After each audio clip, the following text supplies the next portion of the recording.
This is the Metro Weekly Podcast. In politics today, we have an encouraging story about the Democrats' newest star in the run-up to the 2024 presidential election.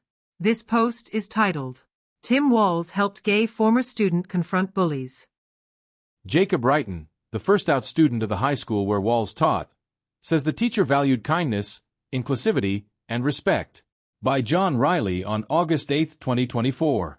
A gay man who attended the high school where Tim Walz and his wife, Gwen, worked as teachers is praising the Minnesota governor and Democratic vice presidential candidate's long-standing support for LGBTQ individuals. Jacob Reitan, who, in 1999, became the first-out gay student at Mankato West High School, recently spoke with former White House Press Secretary Jen Psaki for a segment during the August 7th edition of her MSNBC show, Inside with Jen Psaki. Reitan, who was one of Gwen Walz's English literature students in 1997, recalled how, on the first day of class, she informed students that her classroom would be a safe space for LGBTQ students.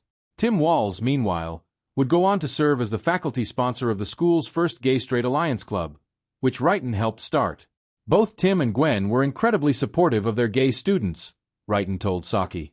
They modeled values of inclusivity and respect. And that helped not just me, I was bullied in high school, but it also, I think, helped the bully. It showed the bully a better path forward.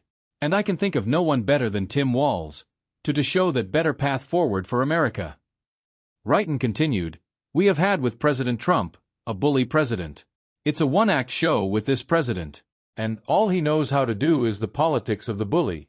And Tim Walz will show us a better way forward.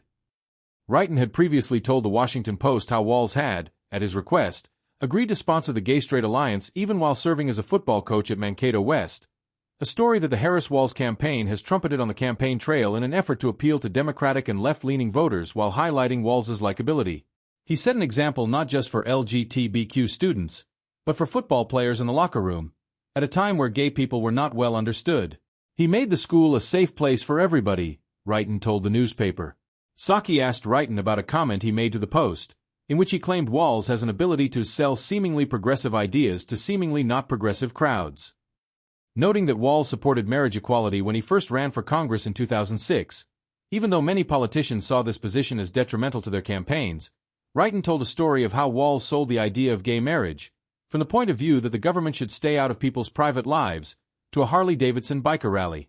They ask him about helmet laws, and they say, are you for or against helmet laws? And he says, well, I think it's stupid not to wear a helmet, but I believe in personal freedom. I'm not for helmet laws. It's probably stupid for me to be eating as many cheeseburgers as I eat, but I'm not for the government telling me how many cheeseburgers to eat. But if the government shouldn't tell you not to wear a helmet, and if they shouldn't tell me how many cheeseburgers I should eat, it also shouldn't be able to tell your neighbor that they can't get married. That's just his skill, Reitan continued. He has the ability to talk about progressive issues and make them in a way that all of us can understand. And he's a remarkable individual. Reitan isn't the only former student to sing Walz's praises.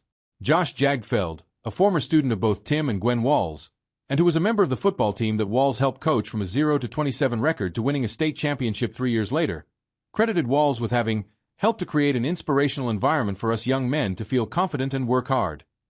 He's warm, engaging, cares about everybody he talks to, Jagfeld said. Another student, Noah Hobbs, remembered Walz as an authentic and high-energy person, noting that the level of care that he gave to all students, not just the kids getting 4.0 grade point averages, was really impactful for me as a young kid. Thanks for listening. To read more stories like this, visit metroweekly.com. And if you enjoyed this podcast, please hit like, comment, follow, and subscribe. We appreciate your effort to help us grow.